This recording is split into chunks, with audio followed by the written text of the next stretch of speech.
ಓಂ ತತ್ಸತ್. ಕೆಲವರು ರುದ್ರಾಕ್ಷಿ ಹಾಕಿದರೆ ದೇಹಕ್ಕೂ ಒಳ್ಳೆಯದು, ಮನಸ್ಸಿಗೂ ಒಳ್ಳೆಯದು ಅಂತ ಹೇಳ್ತಾರೆ. ಆ ರುದ್ರಾಕ್ಷಿ ಹಾಕೋ ಕಾರಣದಿಂದ ತುಂಬ ಧನಾತ್ಮಕತೆ, ಪಾಸಿಟಿವಿಟಿ ಹೆಚ್ಚಾಗ್ತದೆ ಅಂತ ಹೇಳ್ತಾರೆ. ಆದರೆ ಆ ರುದ್ರಾಕ್ಷಿ ಬೆಳೆಯೋ ಜಾಗ ಏನಿದೆ, ನೇಪಾಳ, ಅಲ್ಲಿ ಎಷ್ಟು ಧನಾತ್ಮಕತೆ, ಪಾಸಿಟಿವಿಟಿ ಇದೆ ಅಂತ ನಾವು ಯೋಚನೆ ಮಾಡಿದರೆ ಅದು ಬಹಳ ಕಡಿಮೆ. ಇನ್ನೊಂದು ತುಂಬ ಜನ ಹೇಳುವಂಥದ್ದು, ಪಿಂಕ್ ಸಾಲ್ಟನ್ನು ಇಟ್ಟರೆ ಮನೆಯಲ್ಲಿ ತುಂಬ ಒಳ್ಳೆಯದು, ಪಾಸಿಟಿವ್ ಬಿಲ್ಡ್ ಆಗ್ತದೆ ಅಂತ ಹೇಳ್ತಾರೆ. ಆದರೆ ಆ ಪಿಂಕ್ ಸಾಲ್ಟ್ ಸಿಗುವಂಥ ಜಾಗ ಏನಿದೆ, ಪಾಕಿಸ್ತಾನ, ಅಲ್ಲಿಯೇ ಆ ಪಾಸಿಟಿವ್ನೆಸ್ ಏನಿದೆ, ಧನಾತ್ಮಕತೆ ಏನಿದೆ, ಅದು ಇಲ್ಲವೇ ಇಲ್ಲ. ಪಿರಮಿಡ್ ಇದ್ದರೆ ತುಂಬ ಒಳ್ಳೆಯದು, ಎನರ್ಜಿ ಹೆಚ್ಚು ಬಿಲ್ಡ್ ಆಗ್ತದೆ ಅಂತ ಹೇಳ್ತಾರೆ.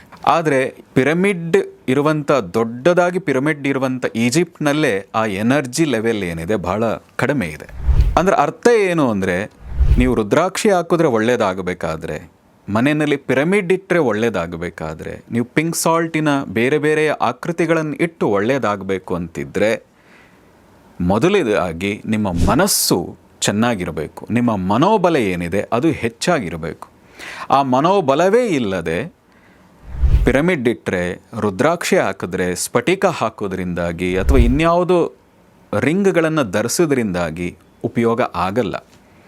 ನಮ್ಮ ಮನೋಬಲ ಹೆಚ್ಚಾದರೆ, ಮನೋಶಕ್ತಿ ಹೆಚ್ಚಾದರೆ, ಆಗ ನಮ್ಮ ಜೀವನದಲ್ಲಿ ಕೂಡ ಬದಲಾವಣೆಗಳು ಹೆಚ್ಚಾಗ್ತದೆ, ಧನಾತ್ಮಕತೆ ಹೆಚ್ಚಾಗ್ತದೆ. ಅದಕ್ಕಿಂತ ಹೆಚ್ಚಾಗಿ ನಮ್ಮಲ್ಲಿ ನಾವು ಗುರಿಯೇ ಏನು ಸಾಧಿಸಬೇಕಾಗಿದೆ ಆ ಗುರಿಯನ್ನು ತಲುಪಲಿಕ್ಕೆ ಸಹಾಯ ಆಗ್ತದೆ. ಈ ಕಾರಣದಿಂದನೇ ನಾವು ಮನೋಶಕ್ತಿ ಅನ್ನುವಂಥ ಕಾರ್ಯಾಗಾರದಲ್ಲಿ ನಮ್ಮ ಮನಸ್ಸಿನ ಸ್ಥಿತಿ ಹೇಗಿರಬೇಕು, ನಮ್ಮ ಮನಸ್ಥಿತಿಯನ್ನು ಹೇಗೆ ಇಟ್ಕೊಂಡ್ರೆ ಇನ್ನು ಉಳಿದದ್ದೆಲ್ಲವೂ ನಮಗೆ ಸಹಾಯಕವಾಗಿ ಕೆಲಸ ಮಾಡ್ತದೆ ಅನ್ನೋದನ್ನು ನಮ್ಮ ಸನಾತನ ಧರ್ಮ ಪರಂಪರೆಯಲ್ಲಿ ಹೇಳ್ತಾ ಬಂದಿರೋ ರೀತಿಯಲ್ಲೇ, ಉದಾಹರಣೆಗೆ ಅವಧೂತ ಗೀತ ಅಂತ ಒಂದಿದೆ. ಅವಧೂತರು ಅಂದರೆ ಯಾರು, ಅವರ ಲಕ್ಷಣ ಏನು ಅನ್ನುವಂಥ ವಿಸ್ತಾರವಾಗಿ ತಿಳಿಸುವಂಥ ಒಂದು ಅದ್ಭುತವಾದಂಥ ಗೀತೆ, ಕೃತಿ. ಅದರಲ್ಲಿ ಹೇಳ್ತಾರೆ, ಮನೋವೈ ಸರ್ವತೋಮುಖಂ, ಮನಸ್ಸೇ ಎಲ್ಲವೂ ಆಗಿದೆ, ಆ ಮನಸ್ಸನ್ನು ಬಿಟ್ಟು ಇನ್ನೇನೂ ಇಲ್ಲ.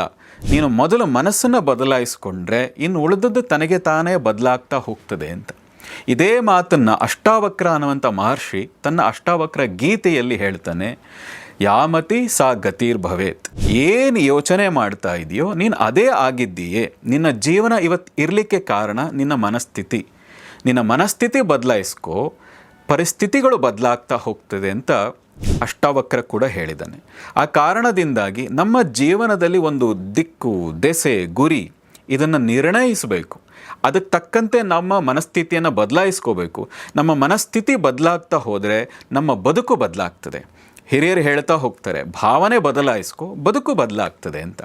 ಆ ದೃಷ್ಟಿಯಿಂದ ಮನೋಶಕ್ತಿ ಅನ್ನುವಂಥ ಕಾರ್ಯಾಗಾರ ಏನಿದೆ, ಆ ಕಾರ್ಯಾಗಾರದಲ್ಲಿ ನಿಮ್ಮ ಮನಸ್ಸಿನ ಸ್ಥಿತಿ ಹೇಗಿರಬೇಕು, ಆ ಮನಸ್ಥಿತಿಯನ್ನು ಹೀಗಿಟ್ಕೊಂಡ್ರೆ ಹೇಗೆಲ್ಲ ನಮ್ಮ ಜೀವನವನ್ನು ಬದಲಾಯಿಸ್ಕೋಬಹುದು.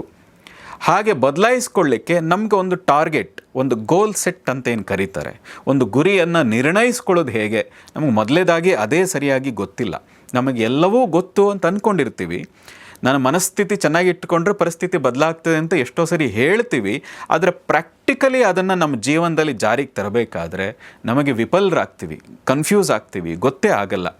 ಆ ಕಾರಣದಿಂದ ಆ ಗುರಿಯನ್ನು ನಿರ್ಣಯಿಸೋದು ಹೇಗೆ, ನಿರ್ಣಯಿಸಿದ ಗುರಿಯನ್ನು ನಾವು ಮುಟ್ಟೋದು ಹೇಗೆ, ಅದನ್ನು ಯಶಸ್ವಿಗೊಳಿಸೋದು ಹೇಗೆ ಅಂತ ವಿಸ್ತಾರವಾಗಿ ತಿಳಿಸಬೇಕು ಅನ್ನೋ ದೃಷ್ಟಿಯಿಂದ ವಿಶೇಷವಾಗಿ ನಮ್ಮ ಪ್ರಾಚೀನ ಪರಂಪರೆ ಇದು ಯಾವತ್ತೂ ನಾವು ಬೇರೆ ದೇಶದವ್ರು ಏನು ಹೇಳಿದ್ರು, ಇವತ್ತಿನ ಸೈಕಾಲಜಿಸ್ಟ್ಗಳು ಏನು ಹೇಳಿದ್ರು, ಸೈಕ್ಯಾಟಿಸ್ಟ್ಗಳೇನು ಹೇಳಿದ್ರು, ಅದರ ಆಧಾರದ ಮೇಲೆ ನಮ್ಮ ಜೀವನ ಕಟ್ಕೊಳ್ಳೋ ಪ್ರಯತ್ನ ಮಾಡ್ತೀವಿ. ಆದರೆ ಸನಾತನ ಪರಂಪರೆ, ಸನಾತನ ಧರ್ಮ ಏನಿದೆ, ಪ್ರಾಚೀನದಿಂದ ಹೇಳ್ಕೊಂಬಂದಿದೆ, ಹೀಗೆ ಇಟ್ಕೊಂಡ್ರೆ ಹೀಗಾಗ್ತಿ, ನಿನ್ನ ಜೀವನಕ್ಕೆ ನೀನೇ ಜವಾಬ್ದಾರಿ, ಹೀಗೆ ಬದಲಾಯಿಸ್ಕೋ, ನಿನ್ನ ಜೀವನ ಬದಲಾಗ್ತದೆ ಅನ್ನೋದನ್ನು ಹೇಳ್ತಾ ಬಂದಿದ್ದಾರೆ. ಅದನ್ನೇ ಆಧಾರವಾಗಿಟ್ಕೊಂಡು ನಾವು ಸಾವಿರಾರು ಜನಕ್ಕೆ ಅದು ತಲುಪಬೇಕು, ಅದು ಮುಟ್ಟಬೇಕು, ಅವರ ಜೀವನದಲ್ಲಿ ಬದಲಾಯಿಸಬೇಕು ಮತ್ತು ಬದಲಾಯಿಸ್ಕೊಳ್ಳಿಕ್ಕೆ ಹೇಗೆಲ್ಲ ಸಾಧ್ಯ ಅನ್ನುವಂತಹ ಒಂದು ಅದ್ಭುತವಾದಂತಹ ಒಂದು ದಿನದ ಮನೋಶಕ್ತಿ ಕಾರ್ಯಾಗಾರ ಅನ್ನುವಂಥ ಕಾರ್ಯಾಗಾರವನ್ನು ಪ್ರತಿ ಆಯಾಯ ಜಾಗಗಳಲ್ಲಿ ಆಯೋಜಿಸ್ತಾ ಬಂದಿದ್ದೀವಿ. ಯಾರ್ಯಾರಿಗೆ ನಿಮ್ಮ ಜೀವನದ ಗುರಿಯನ್ನು ಮುಟ್ಟಬೇಕು, ನನ್ನ ಜೀವನವನ್ನು ನನಗೆ ತಕ್ಕಂತೆ ಬದಲಾಯಿಸ್ಕೋಬೇಕು, ನಾನು ನನ್ನ ಗುರಿಯನ್ನು ಯಶಸ್ವಿಯಾಗಿ ಮುಟ್ಟಬೇಕು, ಆನಂದಭರಿತವಾದಂಥ ಜೀವನವನ್ನು ಕಟ್ಕೋಬೇಕು ಅಂತ ಯಾರಿದ್ದಾರೆ ಅವ್ರು ಎಲ್ಲರೂ ಕೂಡ ಈ ಮನೋಶಕ್ತಿ ಕಾರ್ಯಾಗಾರದ ಉಪಯೋಗವನ್ನು ಪಡಿಲೇಬೇಕು. ಆ ಪಡೀಲಿಕ್ಕೆ ಎಲ್ಲಿ ಮನೋಶಕ್ತಿ ಕಾರ್ಯಾಗಾರ ನಡೀತಾ ಇದೆ ಅಲ್ಲಿ ಭಾಗವಹಿಸಿ ಇಡೀ ಒಂದು ದಿನದಲ್ಲಿ ಮುದ್ರೆಗಳು, ನಿಮ್ಮ ಮನಸ್ಥಿತಿಯನ್ನು ಬದಲಾಯಿಸ್ಕೊಳ್ಳಿಕ್ಕಿರುವಂತಹ ಪಾಸಿಟಿವ್ನೆಸ್ನ ಎನರ್ಜಿಯನ್ನು ಹೆಚ್ಚು ಮಾಡುವಂಥ ಮುದ್ರೆ, ಪ್ರಾಣಾಯಾಮ, ಅದಕ್ಕೆ ಧನವನ್ನು ಅಥವಾ ಜನರನ್ನು ಅಥವಾ ವಿಶ್ವವನ್ನೇ ಆಕರ್ಷಿಸುವಂಥ ಧ್ಯಾನದ ವಿಧಾನ ಇರಬಹುದು, ಬೇರೆ ಬೇರೆ ರೀತಿಯ ಸಂಕಲ್ಪವನ್ನು ಮಾಡುವ ರೀತಿ. ಸಂಕಲ್ಪ ಒಂದು ದೇವರಿಗೆ ನಾವು ಹಾಕುವಂಥ ಒಂದು ಅಪ್ಲಿಕೇಶನ್ ಇದ್ದ ಹಾಗೆ. ಆ ಅಪ್ಲಿಕೇಶನನ್ನೇ ನಾವು ಸರಿಯಾಗಿ ತುಂಬದೆ ಹೋದರೆ ಆಗ ಭಗವಂತನ ತಪ್ಪಲ್ಲ, ಅದು ನಮ್ಮ ತಪ್ಪು.